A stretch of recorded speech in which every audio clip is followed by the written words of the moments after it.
a generator function that I think is familiar to most people is just a topic of perverse incentive writ large, the idea of what perverse incentive is, which is if we want to look at biodiversity loss and we say, okay, why are we extincting so many species, and why are the large fish species so overfished, and the whales, and why have we cut down so many of the trees? As soon as we have a system where the trees are worth more dead as lumber than they are alive, or the fish are worth more dead than they are swimming in the ocean, and war raises GDP and is more profitable than peace, and sick people are more profitable than healthy people, then, and on, underneath all of those problems is a perverse incentive complex where someone has a lot more incentive to cause a problem than they do to not cause a problem, right? Yeah.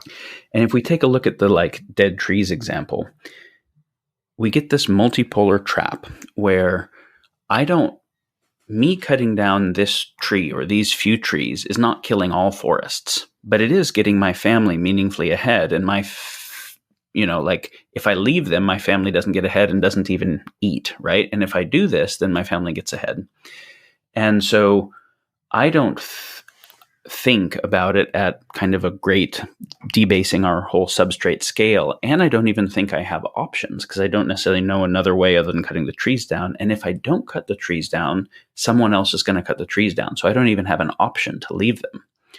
And so if someone else is going to cut them down anyways, then I might as well do it to be able to get my family to move forward. So we have a situation in which each person or each company or each country acting in its own rational near-term self-interest leads. And so each person doing what actually seems smart to them in the near term is actually suicidal for the whole over the long term. It's a dysfunctional collective intelligence where the coupling of the choices of the individual actors doesn't couple to good choices at the level of the whole system, right?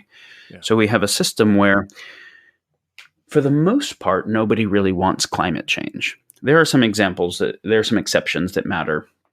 Like, if I was Russia, I would be pretty stoked on climate change because the opening up of the Northern Passage would be economically powerful.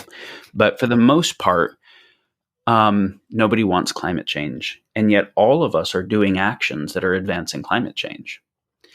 But in our own self-interest, I need to just put some gas in the car to drive. And what I'm doing is so tiny relative to the whole thing, and on, whether it's an individual actor, corporate actor, military actor, and in the presence of what everybody else is doing. And so there's this weird thing where the invisible hand of the market, the emergent property of everybody interacting, where they're all doing utility maximization within a current system, is perpetuating the system. So the invisible hand of the market is driving climate change and driving biodiversity loss and up-ratcheting exponential warfare, even though no actual actors really want any of those things.